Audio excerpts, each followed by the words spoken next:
Cette semaine, à Église en sortie, je reçois l'abbé Brice Petitjean sur la communauté de l'Emmanuel au Canada. On vous présente la première chronique des actualités de la rue avec l'abbé Claude Paradis. Et on parle du phénomène de la migration mondiale avec Alessandra Santopadre.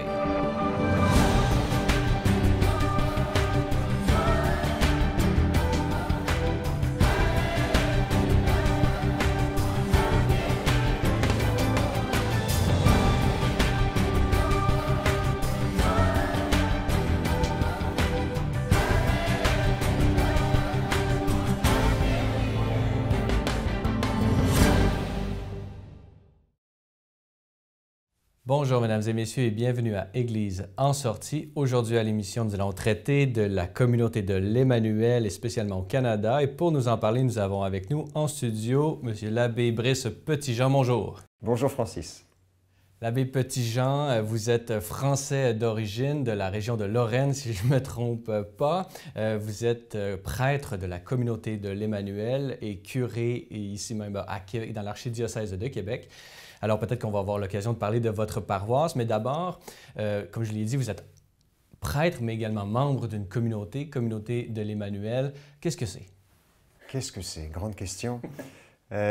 Si on prend un petit peu les statuts canoniques, c'est une association publique de fidèles dans laquelle il y a tous les états de vie, prêtres, laïcs, consacrés, qui portent et qui ont le désir de porter la mission ensemble. Mission dans l'Église, donc at large, dans tout ce que ça veut dire, dans les paroisses, dans des foyers d'étudiants, dans des aumôneries, dans des tas de lieux où l'Église sert. Voilà. Donc c'est, je dirais, une communauté de personnes qui sentent l'appel de vivre et de porter la mission ensemble. Aujourd'hui, la communauté d'Emmanuel dans le monde, là, ça ressemble à quoi? Ça ressemble à peu près 11 000 membres dans une quarantaine de pays. Alors, c'est pas très compliqué. Là où il y a une personne laïque qui est membre de l'Emmanuel, la communauté est présente. On n'est pas une communauté avec des maisons de fondation. Souvent, on nous demande « c'est où votre fondation? C'est où votre... » C'est là où il y a un foyer, je dirais, de l'Emmanuel, ou une famille qui vit son engagement dans l'Emmanuel. Alors après, c'est sûr que de fait qu'il y a des prêtres diocésains, nous sommes diocésains, membres de l'association cléricale de la communauté de l'Emmanuel, mais dans les diocèses, incardinés dans les diocèses. Je pense qu'aujourd'hui, la deuxième communauté en membres, c'est le Rwanda. Donc c'est étonnant, il y a eu un lien avec le Rwanda très vite, puis peut-être la Belgique, l'Allemagne. Voilà, au Canada, on est actuellement, je n'ai pas les chiffres des responsables canadiens, mais on doit être 150 membres à peu près dans tout le Canada. Justement, nous parlons du Canada puisque vous êtes français du diocèse de Metz, je crois. Et donc, vous avez d'une certaine façon une dimension missionnaire en votre présence ici. Pouvez-vous nous... Et j'imagine que c'est également vrai pour les différents membres de la communauté. Il y a peut-être des familles aussi qui sont venues, des familles missionnaires. Oui. Pouvez-vous nous parler un peu de cette histoire de fondation de la communauté de l'Emmanuel au Canada? Et particulièrement au Québec. Alors, je vais commencer par le Canada, parce qu'en fait, je dirais qu'il y a trois périodes de fondation de l'Emmanuel au Canada. La première, c'est dans les années 80, un groupe qui vit ce renouveau charismatique à Saskatoon, donc dans l'Ouest, et qui cherche à se rattacher à une communauté. Et j'avoue que je n'ai plus tous les détails, ils entendent parler de la communauté de l'Emmanuel, et il y a un lien qui se fait dans les années 80 à Saskatoon, avec une communauté locale et l'Emmanuel. Aujourd'hui, cette communauté qui a vécu lentement, je dirais pendant de nombreuses années, connaît un regain avec des jeunes familles.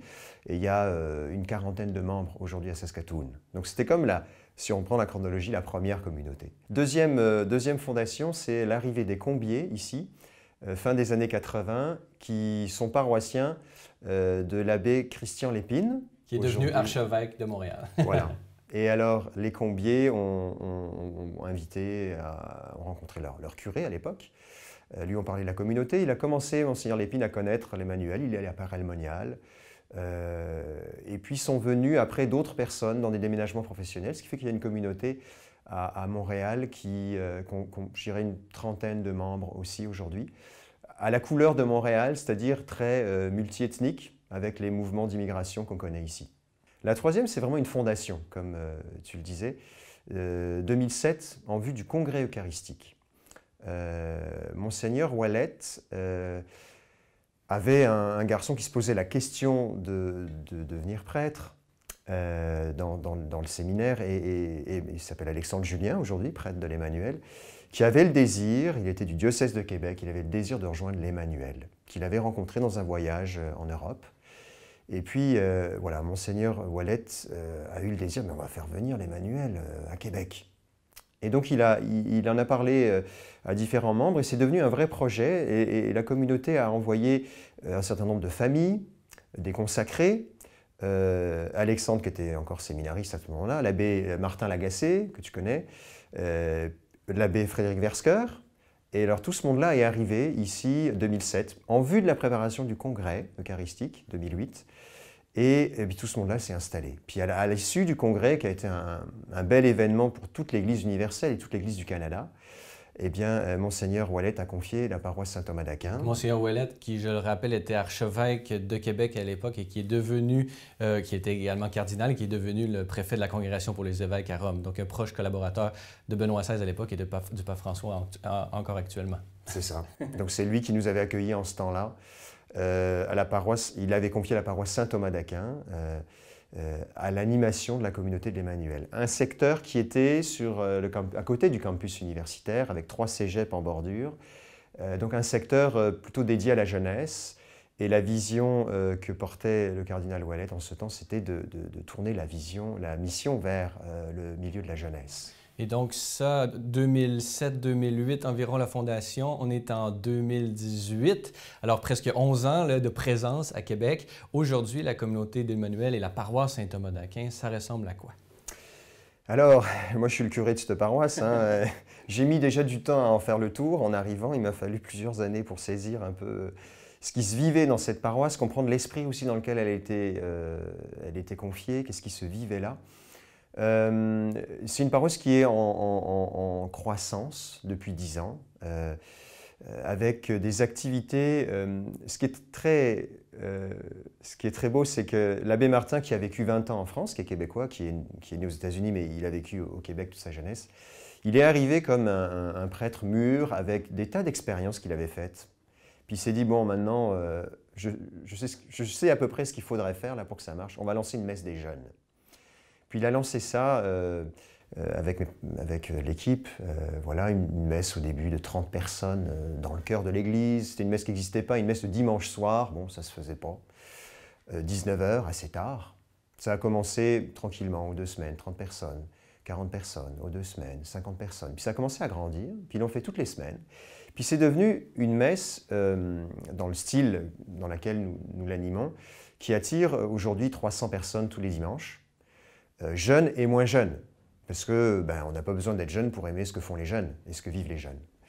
Et donc aujourd'hui, cette messe continue. Ça fait 10 ans que cette messe tourne et on ne peut pas l'arrêter. Il n'y a pas de pause estivale, il y a même plus de monde l'été. Donc c'est une messe qui attire du monde de partout. Et autour de cette messe s'est déployée toute la pastorale jeunesse, avec la formation pour la foi des jeunes adultes, avec des activités culturelles, musique, sportives, pour en fait toucher aussi toute la personne, la dimension de la personne humaine.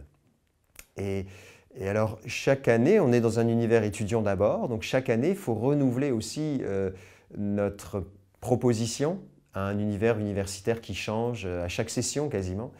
Et on voit des jeunes cheminés depuis 10 ans maintenant, qui commencent à se marier. Et évidemment, la vie de famille fait que la messe à 19h, ce n'est pas forcément le plus adapté. En fait, on a une pastorale familiale qui commence à se renforcer tout doucement. Et notre messe du matin, messe des familles, de plus en plus ressemble à la messe des jeunes dans un autre style, plus familial, le matin. Alors, ce qui est beau, je trouve, c'est que ça s'est construit autour de la messe. Souvent, on dit que c'est vrai que ce n'est pas le premier produit qu'on propose. Mais en fait, il y a quelque chose. La communauté chrétienne, et au Québec, la messe, ça dit quelque chose aux gens. C'est le source et le sommet de toute la vie chrétienne, dit Vatican II. Et donc, de ce rayonnement, avez-vous des vocations? Parce qu'on dit souvent que le sceau divin, ce sont les fruits, les vocations. Pouvez-vous nous parler un peu de ce qui se passe à ce moment-là? Alors, Dieu est bon, oui, Dieu est bon, parce que depuis 5 ans, moi, que je suis curé, maintenant, nous avons 3 séminaristes. 2 sont rentrés maintenant à Québec en formation au Grand Séminaire de Québec. 1 est encore en formation en Belgique pour son premier cycle. Là, par exemple, on a aussi 2 garçons qui partent en année de discernement. Il y a 3 jeunes filles qui discernent la vie consacrée, qui sont en formation pour la vie consacrée féminine dans la communauté de l'Emmanuel. Et puis, bien, il y a les vocations de jeunes et moins jeunes qui cheminent dans l'Emmanuel. Donc aujourd'hui, on est une communauté à peu près d'une 60aine de personnes à Québec. Mais moi, ce que je vois, c'est qu'il y a des étapes. Je vois que quand on veut aller trop vite, c'est mal fondé et ça ne dure pas dans le temps. Et je suis plutôt de l'adage doucement mais sûrement. Et puis je crois que l'Esprit Saint nous montre qu'il y a des signes de maturité dans certains lieux, que la Providence nous confie. Il y a des ouvertures, l'Esprit Saint nous donne des possibilités dans certains lieux. Et je me dis, ben, allons dans ces lieux-là, il y a déjà des choses qui se passent. Ne nous interdisons pas d'aller ailleurs non plus. S'il y a parmi nos téléspectateurs qui veulent en apprendre plus sur la communauté de l'Emmanuel, qui ne vivent peut-être pas dans ces lieux que vous avez énumérés, comment est-ce qu'on entre en contact avec vous? Avez-vous un site Internet? Il y a un site Internet, je pense qu'il est en rénovation, mais il doit être en bonne voie d'être réouvert. Donc il y a un site Internet. Sinon sur Facebook, c'est encore plus facile de nous trouver sur Facebook, ou sur le site international de la communauté de l'Emmanuel, où sont référés tous les pays. Toutes ces informations sont présentes en ce moment même au bas de l'écran. Alors, Père Brice Petitjean, je rappelle que vous êtes prêtre de la communauté de l'Emmanuel et curé à la paroisse Saint-Thomas d'Aquin dans l'archidiocèse de Québec. Alors, merci beaucoup d'avoir accepté notre invitation aujourd'hui. Merci, Francis.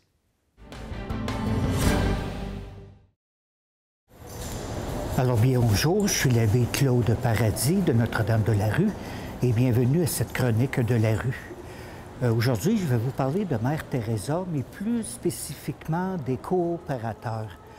Mère Teresa elle a fondé ça un petit peu avant son décès et j'en fais partie. C'est des prêtres séculiers, des prêtres diocésains qui travaillent auprès des gens de la rue. Alors, c'est ce que Mère Teresa voulait. La maison mère est à New York et il y a quelque part dans le monde une religieuse, les missionnaires de la charité de Mère Teresa qui prie pour moi à tous les jours. Les coopérateurs, ce ne sont pas des assistants sociaux. Ce sont des contemplatifs, mais en plein milieu du monde. Et par le contact avec le pain eucharistique, c'est sous les espèces du pain et sous les apparences souffrantes des pauvres que la mission est donnée. On nous demande aussi de travailler de nuit, dans les ténèbres de tous ces gens. Et lorsqu'on va rencontrer ces gens, ils surveillent toujours la porte pour nous voir arriver. Il y a quelqu'un qui disait, on disait à la personne, « Ben pourquoi tu n'allumes jamais la lumière le soir? » Et la personne répondait, « Parce que je n'attends personne.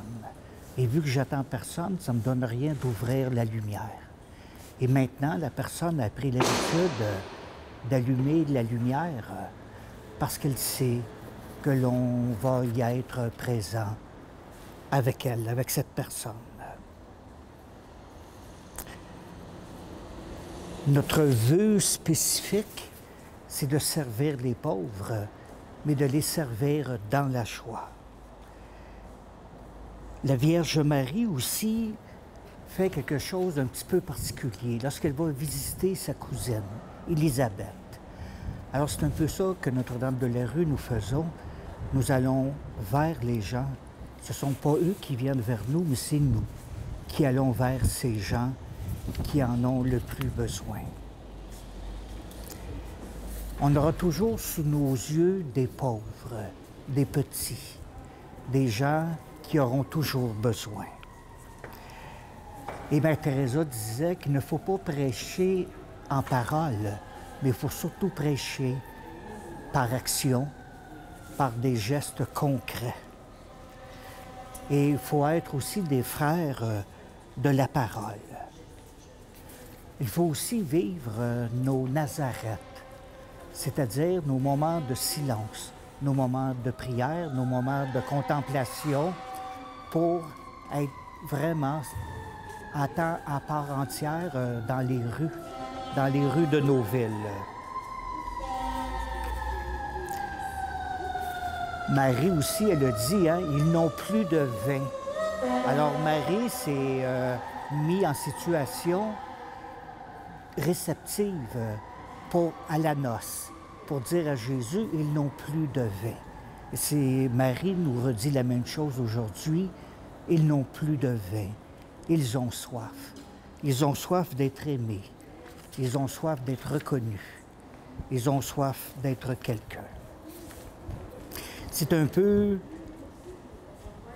À des fois, il faut même entrer dans des lieux interdits, entre parenthèses.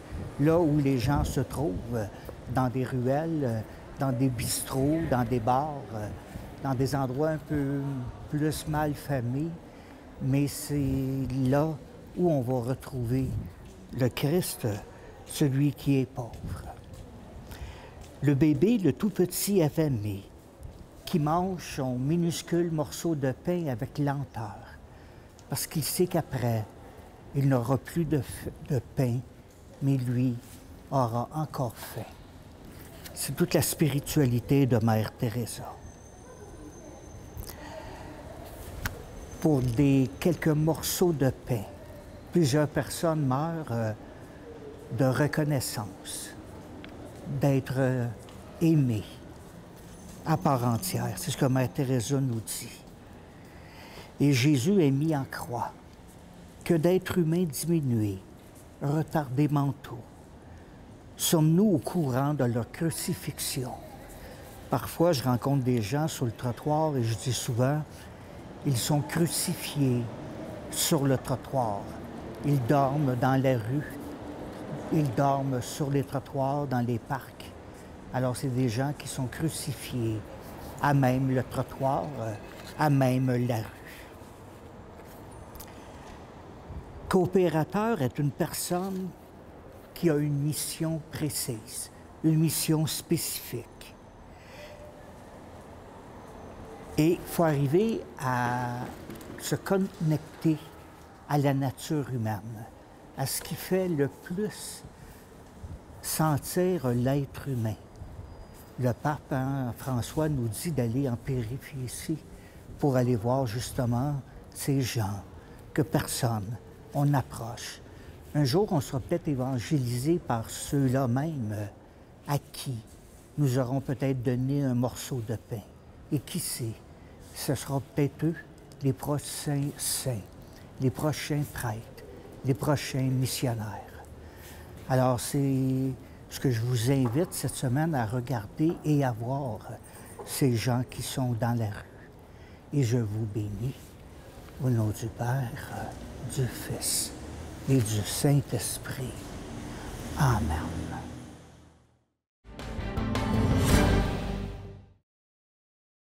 Dans cette troisième partie d'émission, nous allons traiter du phénomène de la migration aujourd'hui en 2018 et dans les années qui s'en viennent. Et pour nous en parler, nous avons avec nous en studio Madame Alessandra Santopadre. Bonjour. Bonjour. Alessandra Santopadre, vous êtes adjointe au Bureau des communautés culturelles et rituelles à l'Archidiocèse de Montréal. Alors, nous allons parler d'une conférence à laquelle vous avez participé à Rome. Et première question, peut-être pour présenter un peu votre rôle dans l'Archidiocèse de Montréal.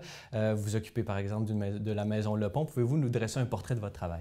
Oui, je suis adjointe des communautés culturelles. On sait que dans l'Archidiocèse de Montréal, il y a une trentaine de communautés culturelles qui font partie du diocèse et on essaie de leur donner la liberté, la possibilité d'exprimer leur foi dans leur culture, dans leur langue.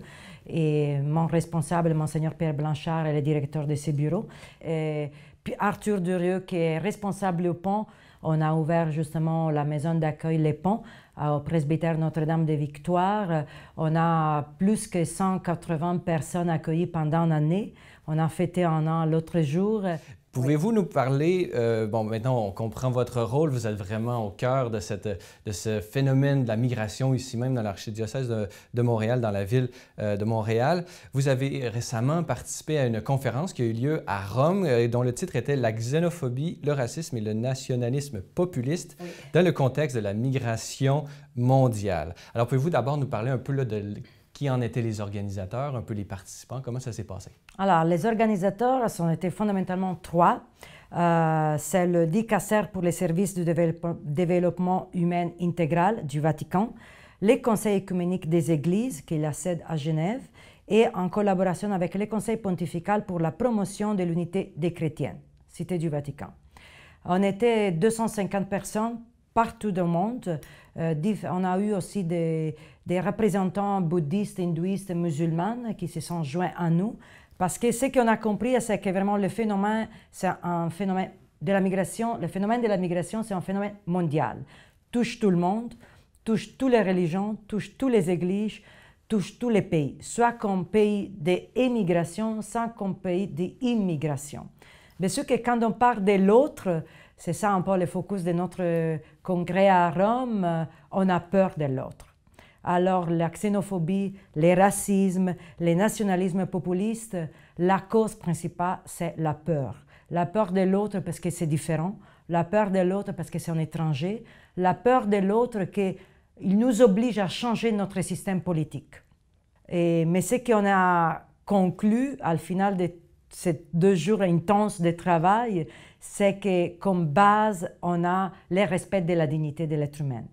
Donc, on voit que c'était vraiment une problématique qui touche, vous l'avez dit, toutes les religions, tous les pays. Donc, c'est vraiment un phénomène de multifacettes, on pourrait dire, là, à la fois pour ceux qui reçoivent et pour ceux qui perdent un peu leur population, pourrait-on dire. L'Église catholique, là-dedans, bon, vous êtes personnellement impliqué, votre bureau s'occupe de ça vraiment à temps plein. Pouvez-vous nous dire d'abord, peut-être, comme pays qui reçoit des immigrants, quel est le rôle de l'Église dans cet accueil? Alors moi, ça fait 6 ans que je suis à Montréal et 3 ans que je m'occupe vraiment des migrants réfugiés pour l'Église de Montréal. Ce que je peux vous dire que le diocèse de Montréal est une église accueillante.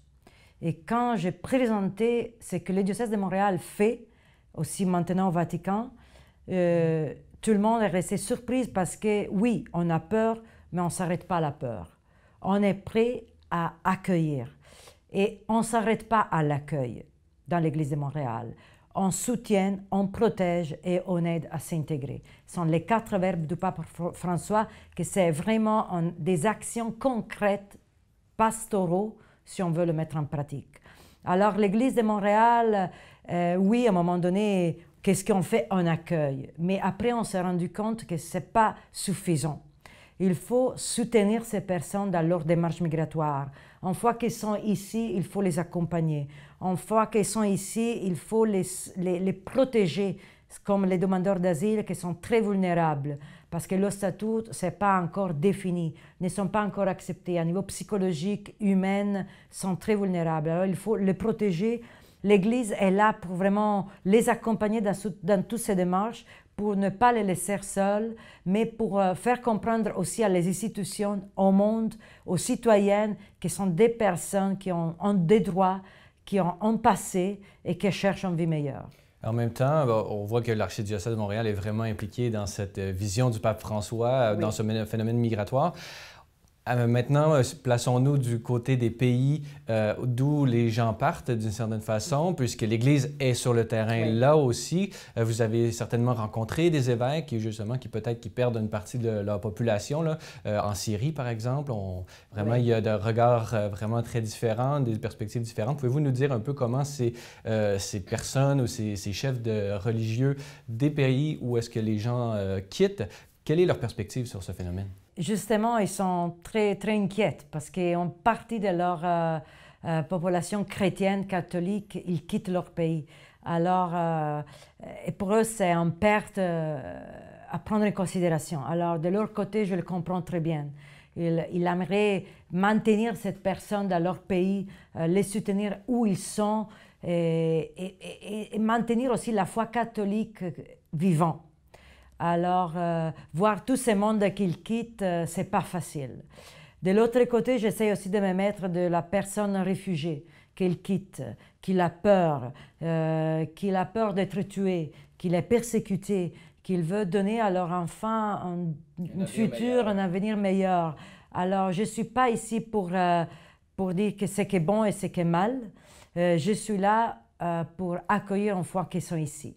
Bien sûr que moi, j'ai des familles, surtout syriennes, qui ont pris une décision déchirante, des parents, des grands-parents qui ont préféré laisser partir leur enfant avec leur famille, mais eux, ils vont rester là parce que c'est toute leur vie là-bas. Alors, quand une partie de la famille arrive, c'est pas facile de les accompagner parce qu'ils commencent, après les premiers moments, à se sentir coupables. Mais, oui, mais mes parents, ils sont encore là. Mes parents, je ne pourrai jamais les revoir. Je ne sais pas s'ils vont rester vivants. Je ne sais pas qu'est-ce qui va leur arriver. Alors, dans la même famille, il y a cette séparation. Et l'Église, elle est là vraiment pour les soutenir et les protéger. L'Église est vraiment partout et peut-être que c'est la meilleure manière de faciliter cette transition, d'être à la fois dans les pays pour soutenir les familles qui restent et à l'accueil pour accueillir les familles qui arrivent. Oui. Maintenant, bon, vous avez participé à ce colloque qui a eu lieu à Rome, vous avez rencontré le pape François, j'imagine qu'il vous a adressé quelques mots, peut-être en audience. Pouvez-vous nous dire un peu cette expérience? Alors, c'était une expérience magique. Moi, j'ai comme un vide dans ma tête parce que j'étais tellement émue de le voir, de le rencontrer. Je me souviens quand on est arrivé, on s'est assis tout le monde, on était 250, tous les participants.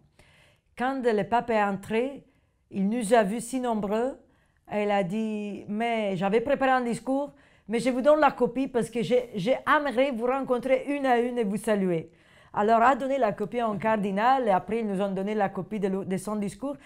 Moi, j'aurais voulu lui dire beaucoup de choses. Je ne me souviens pas vraiment. La seule chose que j'étais capable de lui dire avec mon budget, je m'appelle comme toi, Santo Padre. Lui, il me regardait. J'ai vraiment pas compris ce qu'il m'a dit. Il m'a souri, ses yeux souriants, ils m'ont touché. Mais je pense qu'avec un homme pareil, je ne peux pas laisser le morceau. Donc, vraiment, la figure du pape François est une figure qui vous inspire personnellement. Quels sont vos espoirs peut-être pour votre travail là, dans les années à venir? J'espère vraiment qu'on puisse mettre en concret, améliorer notre manière d'accueillir. Parce qu'on doit toujours s'améliorer, accueillir les besoins de la personne qui sont différents, chacun a son besoin, chacun a sa particularité et c'est nous qu'on doit changer et s'adapter à eux. Bien sûr que quand on arrive à l'intégration, ça devient un discours différent. Mais la première approche, c'est vraiment une adaptation aux besoins de l'être humain avec sa culture, sa religion, sa langue. Très bien. Alessandra Santo Padre, je rappelle à nos téléspectateurs que vous êtes adjointe aux communautés culturelle et rituelle de l'Archidiocèse de Montréal et directrice de la Maison Le Pont qui s'occupe justement d'accueillir ces personnes qui sont dans une période difficile de leur vie, de leur donner un logis. Vraiment, c'est un travail magnifique et j'invite nos téléspectateurs à regarder le reportage que nous aurons la semaine prochaine à Église en sortie. Nous sommes allés sur le terrain, comme on dit, vous visiter. Alors, c'est à ne pas manquer la semaine prochaine.